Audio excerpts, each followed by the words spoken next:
ಯುದ್ಧದ ಕಥೆ ಎಂದರೆ ಆಗ ಇಡೀ ಭಾರತ ಧರ್ಮ ಮತ್ತು ಕರ್ಮದ ನಿರ್ಣಯ ಮಾಡಲು ಒಂದು ಕಡೆ ಸೇರಿ ನಿಂತಿತ್ತು. ಸಹಸ್ರಗಾವುದ ವಿಸ್ತೀರ್ಣವಾದ ಈ ಗಾಂಧಾರ ದೇಶದ ಶತಸೋದರ ಅನುಜ ಶಕುನಿ ನಾಮಾಂಕಿತನಾದ ನಾನು ಕುಟಿಲ ಕುತ್ಸಿತ ಕುಬುದ್ಧಿಯಿಂದ ಕುರುಕುಲ ಸಂಹಾರದ ಕ್ರೌರ್ಯ ಕಾರ್ಯ ಕಾರಣಕ್ಕಾಗಿ ಆ ಖಂಡ ಭೂಮಂಡಲಾಧೀಶನೆಂದು ಬೀಗುತ್ತಿರುವ ಬಲಾಢ್ಯ ದುರ್ಯೋಧನನ ಸೊಕ್ಕಡಗಿಸುವುದು ಸತ್ಯ ಸತ್ಯವೆಂದು ಪ್ರಮಾಣಿಸುತ್ತೇನೆ.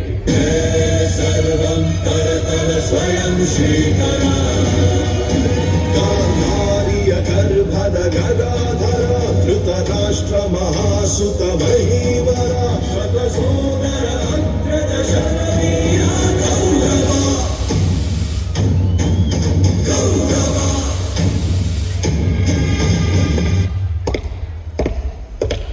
ಹಸ್ತಿನಾಪುರದ ಭೂಮಿ ನನಗೆ ಪ್ರಾಣಕ್ಕಿಂತಲೂ ಮಿಗಿಲು. ಪಾಂಡವರಿಗೆ ಇದರ ಸೂಜಿ ಮೊನೆಯಷ್ಟು ಭೂಮಿ ಬೇಕೆಂದರೂ ಹೋರಾಡಿಯೇ ಪಡೆದುಕೊಳ್ಳಬೇಕು. ಗಂಧರಾಜನ ಮೋಹವು ಧರ್ಮರಾಜನ ಧರ್ಮವು ಭೀಮ ಪಾರ್ಥರ ಧೈರ್ಯ ಶೌರ್ಯವು ಕೌರವೇಶನ ದರ್ಪವು. ಆ ಪಾಪ ಕಾರ್ಯವನ್ನು ಈ ಪುಣ್ಯದಾಳಗಳಿಂದ ಮಾಡುತ್ತೇನೆ. ಜೂಜಾಟದ ನೆಪದಿಂದ ಪಾಂಡವರನ್ನು ಹಸ್ತಿನಾಪುರಕ್ಕೆ ಕರೆಸುತ್ತೇನೆ. ಆಮೇಲೆ ನಡೆಯಲಿರುವ ವಿಲಯ ಕೇಳಿ ವಿಲಾಸಗಳನ್ನು ಬಂಗಾರದ ತೆರೆಯ ಮೇಲೆ ತೋರಿಸುತ್ತೇನೆ. ಪಿತೃದೇವೋ ಭವ.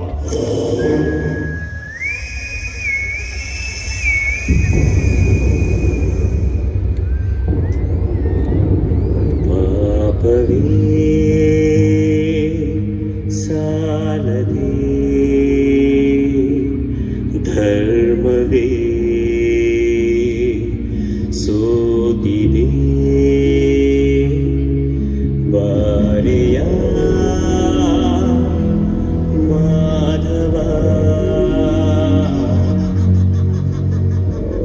ಮರೆತೆ ಹೋದೆಯ ಪ್ರಮಾಣವ ಬಯಸಿದೆ ಭೂಮಿಗೆ ರುಧಿರದ ಸೀಮೆಗೆ ರೂಪವಿದೆ ಚರಿತೆ ಎಲ್ಲವೇ ನಿಯತೆ ಇಲ್ಲವೇ ಸಮಯ ಬರಲಿಲ್ಲವೇ. ಇಂದು ಈ ಮಹಾಸಭೆಯಲ್ಲಿ ಎಲ್ಲರೂ ನಿನ್ನ ನೋಡಿ ಗಾಗೈಸಿ ನಗುತ್ತಿದ್ದಾರೆ. ಈ ಕ್ಷಣಕ್ಕಾಗಿ ನಾನು ಹಾತೊರೆಯುತ್ತಿದ್ದೆ.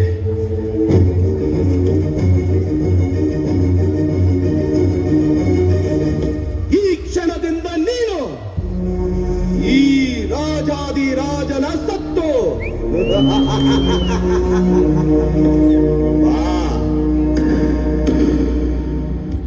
ಇತ್ತ ಅಲಂಕರಿಸು. ಎಲ್ಲಿರುವೆ ಹರಿಯೇ ದ್ವಾರಕೆಯ ದೊರೆಯೇ ಈ ಅಮಲೆ ಮೊರೆ ಕೇಳಿ ಬರಬಾರದೆ. ಅಪವಾದವಿದೆಯೇ ಅಪಮಾನ ಸರಿ ಸೋದರಿಯ ಗತಿ ನೋಡಿ ದಯಮಾರದೆ. ಧರ್ಮೇ ಚ ಅರ್ಥೇ ಚ ಕಾಮೇ ಚ ಮೋಕ್ಷೇ ಚ ಎಂದು ಕೈ ಹಿಡಿದವರು ತಲೆಮಾರಿ ಕಂಠಿಗರ ಕಲಿಸದಿದ ಧರ್ಮ. ಕರುಣಾಕರ ನೀನಲ್ಲವೇ ಕಾರುಣ್ಯವು ನಿನಗಿಲ್ಲವೇ. ಸಿರಗೊಟ್ಟಿ ಬೇಡಿದರು ಕರವೊಟ್ಟಿ ಕೂಗಿದರು ಕೇಳಿಸದೆ ಕಾಲಿಸದೆ ರಕ್ಷಿಸದೆ ಎಲ್ಲಿರುವೆ ಕೃಷ್ಣ.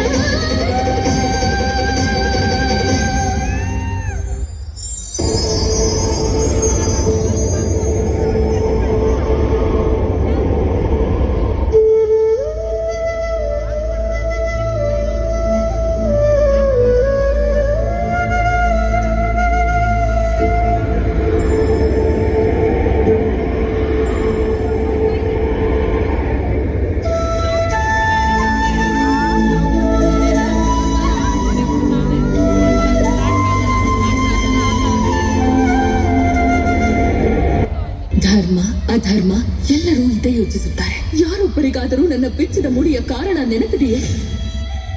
ದ್ರೌಪದಿಯ ಸೇಡು ಖಂಡಿತವಾಗಿಯೂ ಪೂರ್ಣಗೊಳ್ಳುತ್ತದೆ. ಧರ್ಮಕ್ಷೇತ್ರವಾದ ಕುರುಕ್ಷೇತ್ರ ರಣಕ್ಷೇತ್ರವಾಗಲಿ, ಅಧರ್ಮ ಅಳಿಯಲಿ.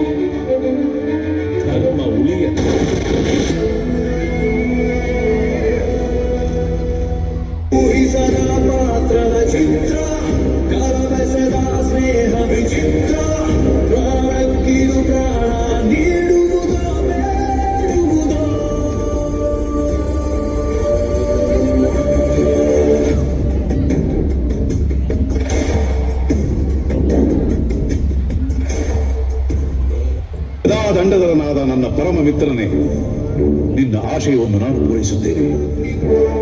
ಲಯಕಾಲಕೆಯ ಜಡರಾಗ್ನಿ ಜ್ವಾಲಾ ಭೈರವನಾಗಿ ಕದನದಲ್ಲಿ ಸಿಡಿಲನ್ನು ಬಡಿದೆಬ್ಬಿಸುತ್ತೇನೆ.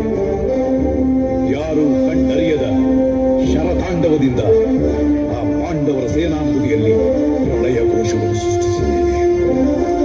ಇದು ಸತ್ಯಮಿತ್ರ.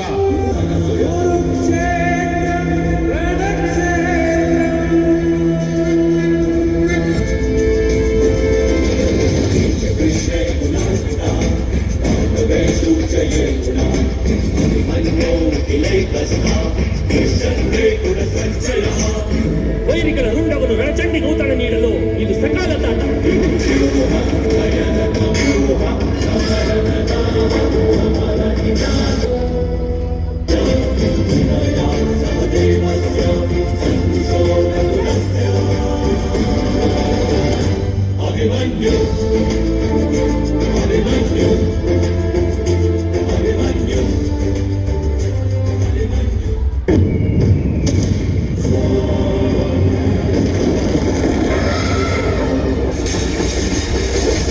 ಅಧರ್ಮವನ್ನು ಅಧರ್ಮದಿಂದಲೇ ಅಳಿಸುತ್ತೇನೆ.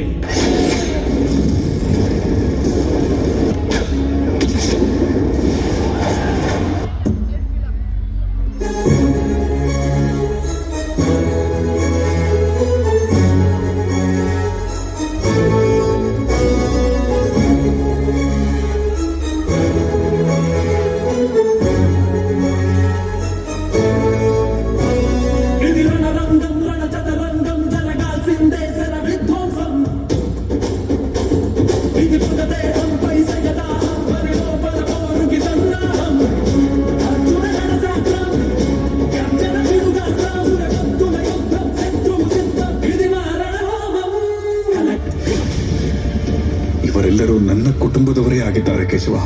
ಈ ಬಂಧುಗಳು, ಪಿತಾಮಹ ಭೀಷ್ಮ, ಗುರು ದ್ರೋಣರು. ನಾನು ಈ ಯುದ್ಧವನ್ನು ಮಾಡಲಾರೆ ಕೇಶವ.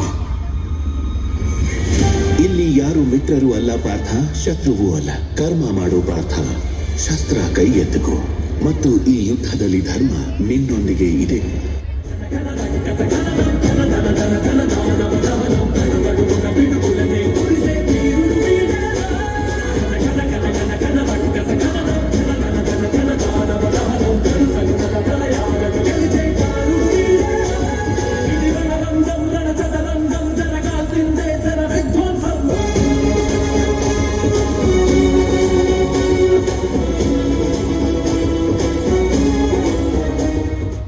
ಎಲ್ಲರ ಶಾಪವು ಒಂದೇ ಸಮಯದಲ್ಲಿ ಫಲಿಸಬೇಕೆ? ದೈವ ಸಂಕಲ್ಪ.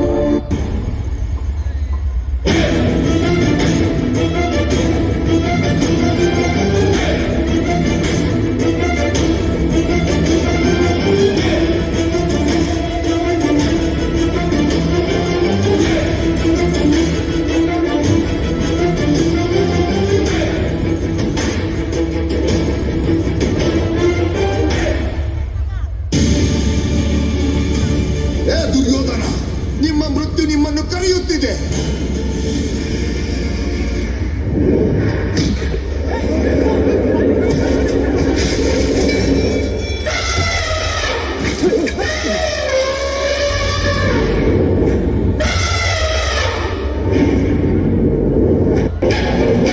ಏನೋ ಹೊಟ್ಟೆ ಭಾಗ. ನನ್ನ ಹೆಸರಿನಲ್ಲಿ ಯೋಧ ಎಂಬ ಪದ ಏಕೆ ಅಂದೆಯಾ? ಏಕೆಂದು ತೋರಿಸುತ್ತೇನೆ. ನಾನು ಯೋಧ, ಸದಾ ಯೋಧ, ಗದಾ ಯೋಧ. ನಾನು ಹೊಡೆವ ಒಂದೊಂದು ಹೊಡೆತ ನಿನ್ನ ನೆತ್ತರಿನ ರುಚಿ ನೋಡದೆ ಬಿಡುವುದಿಲ್ಲ. ನನ್ನ ನುಚ್ಚು ನೂರು ಮಾಡುತ್ತೇನೆ.